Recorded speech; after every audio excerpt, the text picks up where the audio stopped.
ang mga unang balita. Mahigpit ng binabantayan ng mga taga-barangay Rojas District sa Quezon City ang tatlong kalsada na karaniwang binabaha tuwing malakas ang ulan. Nakahanda na rin ang mga bangka at ibang rescue equipment. Live mula sa Quezon City, may unang balita. Si James Agustin.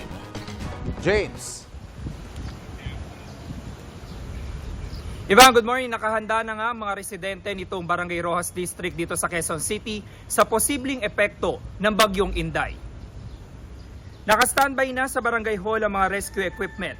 Sa multi-purpose gymnasium na itinalagang evacuation center, nakapwesto ang mga modular tent na gagamitin ng mga residenteng lilikas. Doon din nakalagay ang 4 na bangka na gagamitin ng mga rescuer. 3 areas ang binabantayan na karaniwang binabaha gaya ng Waling-Waling Street, Gumamela Street at Kampupot Street.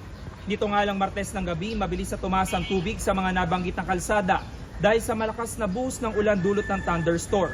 Sa Waling-Waling Street, nakapwesto ang 2 bangka na hindi na raw talaga na tinatanggal doon para may magamit ang mga residente at rescuers kapag masama ang panahon.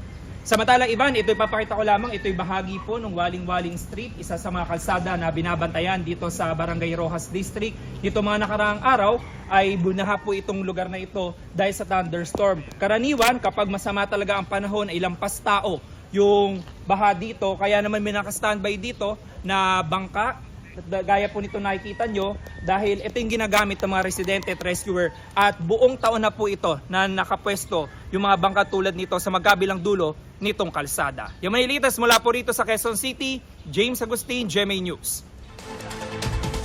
Nakahanda po magsagawa ng preemptive evacuation ng Barangay Pulang Lupa 1 sa Las Piñas bilang pag-iingat sa bagyong Inday. May unang balita live si Bam Alegre. Bam, kumusta na ang panahon ngayon dyan? Maris, good morning. Sa ngayon, maaraw pa pero hindi ito dahilan para maging kampante yung mga taga rito sa Barangay Pulang Lupa 1 sa Las Piñas. Sa tabing dagat kasi yung buhay nila, kaya ngayong may banta ng bagyo ay naghahanda na sila.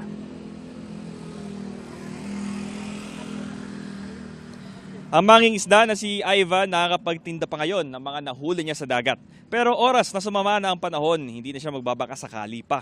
Inuuna raw niya ang kanilang kaligtasan. Ang residente namang si Gina Oliva hindi na bago sa banta ng kalamidad. Nakahanda na rin silang lumikas pag sinabi ng mga otoridad. Ang mga taga-Barangay Pulang Lupa 1 laging alisto sa sitwasyon kapag may bagyo. Magpapatupad daw sila ng preemptive evacuation kung kakailanganin. Pakinggan natin ang pahayag ng ating mga nakapanayam. Ginaligpit muna namin yung mga kabuhayan namin para hindi lang masira. Kumahangin ng malakas-lakas na, ayun, pang ligpit na namin mga gamit namin sa tabi. Naghahanda kami para sa pag-evacuate po. Kung malakas masyado ang ulan at saka mahangin, ginabaha dito. Lagi naka-alerto kami. Unang-una, binibigyan namin ng babala ng mga tao lalo sa tabing dagat na lumikas na hanggat maaga. Para bukas naman ng barangay.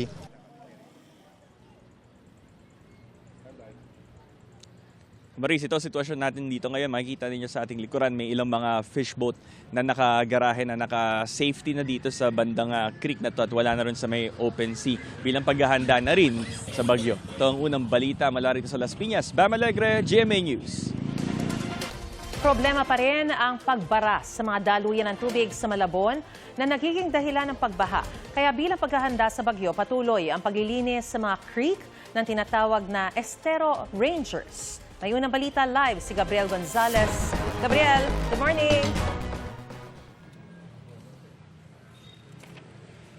Maris, maaga pa lamang ay abala na ang mga tauhan ng Malabon City Environment and Natural Resources Office o CENRO sa paglilinis ng mga creek sa lungsod. Ito'y para hindi mabilis na umapaw ang mga daluyan ng tubig sakaling manalasa ang bagyo. Araw-araw nililinis ng mga tinatawag na Estero Rangers ang Letre Creek sa Barangay Tonsuya sa lungsod ng Malabon. May haba itong nasa 1 kilometro at isa sa mga pangunahing daluyan ng tubig na nagmumula sa matataas na lugar. Ayon sa Malabon CENRO, bagamat kumonti na raw ang mga basura sa mga creek sa lungsod, nananatiling problema ang pagbara ng mga ito sa mga daluyan na nagiging sanhi ng pagbaha. Madalas pa rin daw bumaha sa lungsod pero hindi kagaya dati mabilis na raw itong humuhupa dahil na rin sa mga water pump. Pinagtutulungan ng nasa 18 to 20 teams ang paglilinis sa mga creek sa lungsod. Paghahanda ito sa mga paparating na bagyo gaya ng bagyong Inday na nasa loob na ng Philippine Area of Responsibility at nagpapaulan sa ilang bahagi ng bansa. Nakakahakot ang mga Estero Ranger ng nasa 50 hanggang 100 sako ng basura kada araw.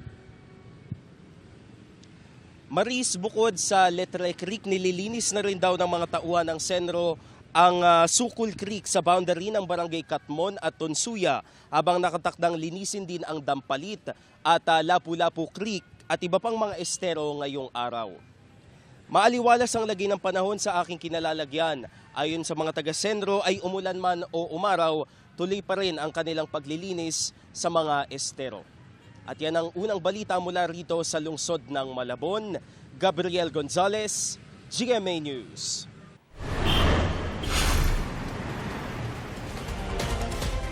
May paggalaw po sa presyo ng ilang gulay at isda na nabibili sa Pasig Mega Market. Ngayon po masamang panahon. Alamin sa unang balita live ni EJ Gomez. EJ! Maris, good morning. Ilang gulay nga rito sa Pasig Mega Market ang tumaas ang presyo dahil sa bagyo. Sa isda naman, karamihan ay bumaba dahil sa dami ng supply ngayon sa Metro Manila ayon sa mga nagtitinda. Sa gulay, tumaas ng 20 pesos ang kada kilo ng sayote at kamatis na ibinibenta ngayon sa 80 pesos. 40 pesos naman ang dagdag sa kada kilo ng carrots na nasa 180 pesos. Bumaba naman ang presyo ng patatas na mabibili sa 90 pesos mula sa dating 120 pesos kada kilo. Ang bell pepper 200 pesos ngayon na nasa 400 pesos noon. Ang talong 90 pesos na lang mula sa nooy 120 pesos. Wala namang pagbabago sa presyo ng kada kilo ng repolyo na nasa 80 pesos. Gayon din ang bawang na nasa 140 pesos at sibuyas na ibinebenta ng 120 pesos kada kilo. Karamihan naman ng uri ng isdang ibinebenta dito sa Pasig Mega Market ay bumaba ang presyo ngayon. Ayon sa mga nagtitinda, marami kasi ang supply mula sa mga probinsya bago ang bagyo. Ang galunggong ibinebenta ng 220 pesos kada kilo. Mabibili naman sa 105 pesos ang kada kilo ng tilapia. Ang dalagang bukid, 220 pesos. Ang tambakol, 40 pesos ang ibinaba sa presyo na ibinebenta ngayon ng 160 pesos kada kilo. Natapyasan din ang presyo ng maya-maya na nasa 360 pesos ngayon. At ang kada kilo ng lapu-lapu, 50 pesos ang ibinaba na mabibili ngayon sa 350 pesos. Tumaas naman ng 20 pesos ang kada kilo ng tulingan na nasa 220 pesos na ngayon, habang ang bangus 190 pesos na kada kilo. Mariz, ayon pa sa mga nakausap nating nagtitinda, posible raw na sumipa ang presyo ng isda at gulay sa mga susunod pang araw. At yan ang unang balita mula po dito sa Pasig City. EJ Gomez, GMA News.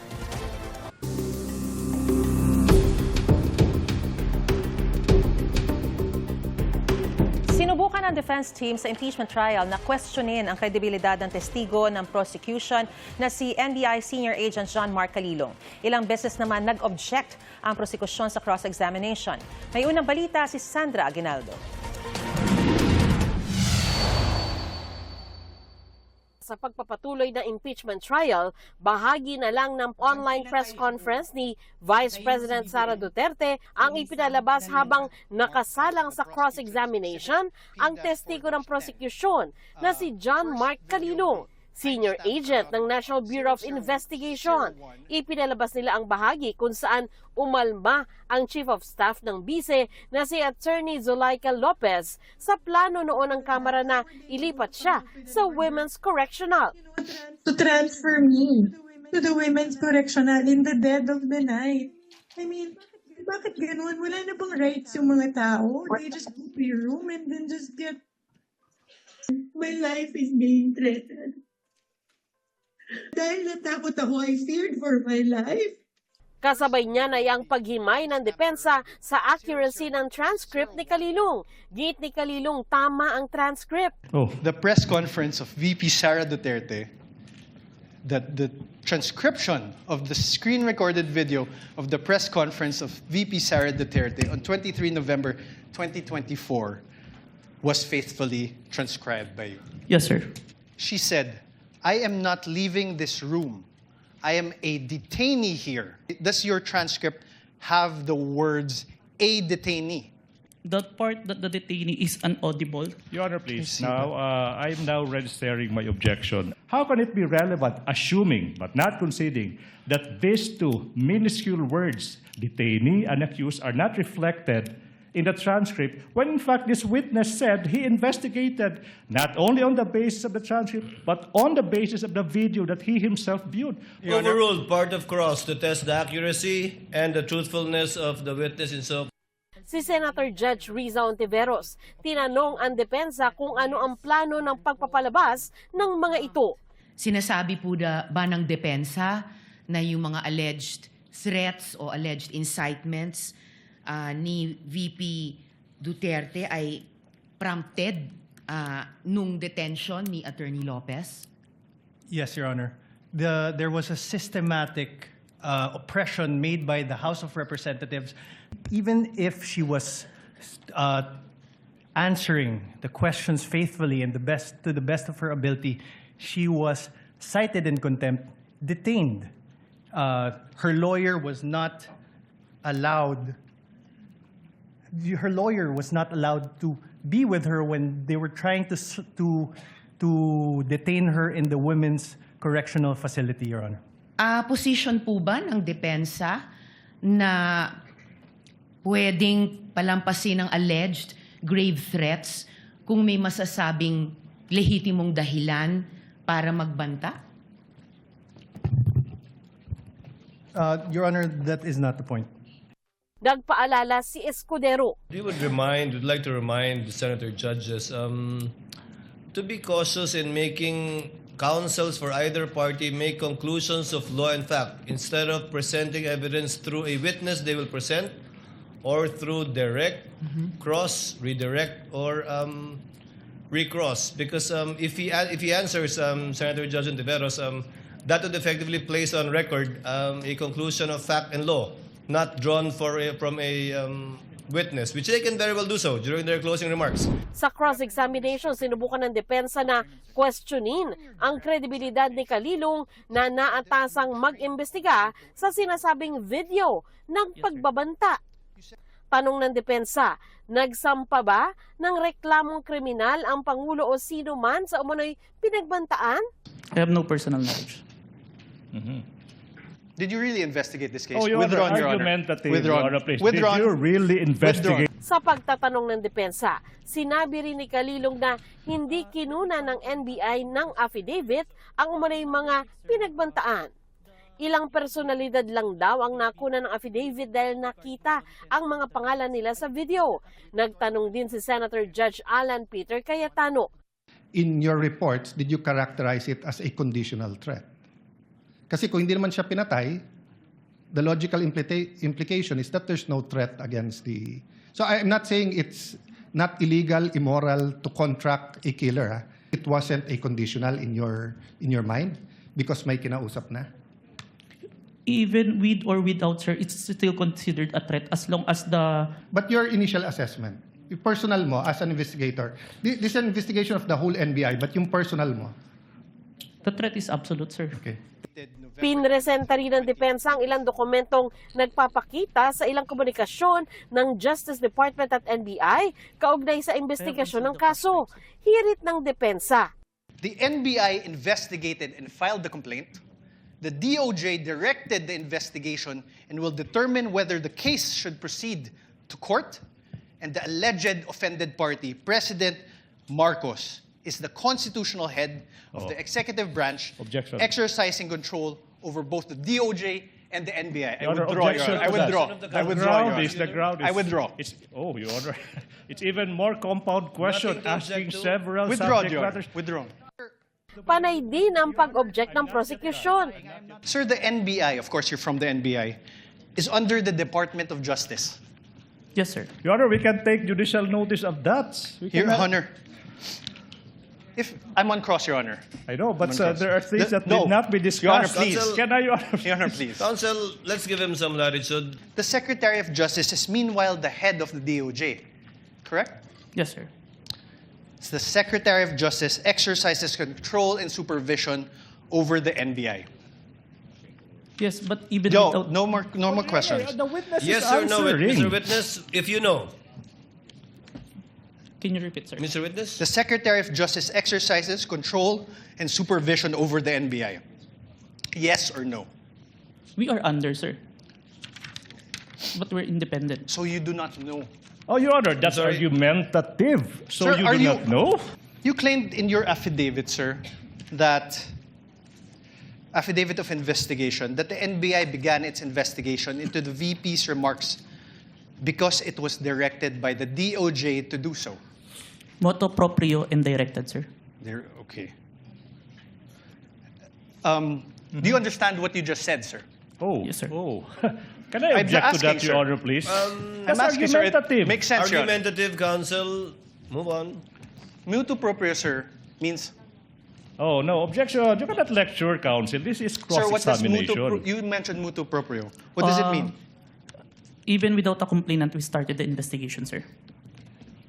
Are you sure, sir? Oh, argumentative. Are you sure, get- sir? Move on, Are counsel. you sure, Move on. sir?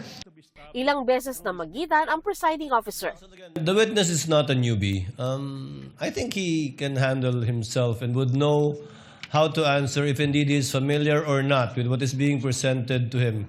And thus far, he has responded based on his knowledge of these documents. Chair will allow it.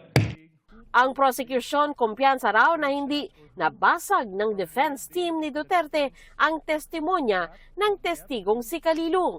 Kaya raw hindi na sila nag-redirect examination o muling nagtanong kay Kalilong.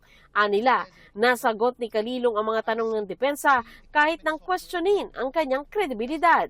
Lahat naman po ng kanilang katanungan ay nasagot ni John Mark Kalilong from questions regarding his training, questions regarding the investigation he conducted, and questions regarding the threats which he investigated. In fact, ang last statement po ni Agent John Mark Kalilong ay yung threats po ay absolute. Kumpiyansa naman ng depensa na nagawa nila ang target na suriin ang kredibilidad ng unang testigo ng prosecution. Anila, ito ay para malaman kung may kakayahan siyang magbigay ng testimonya. Ang sinasabi naman ay siya hindi expert but competent witness. So we were just really, in every cross-examination, we always test the credibility of the witness to be able to determine if the witness is in fact capable of making the testimonies that he or she is making. So that's just part of it. Pero I don't want to form conclusions because that's for the impeachment court to do.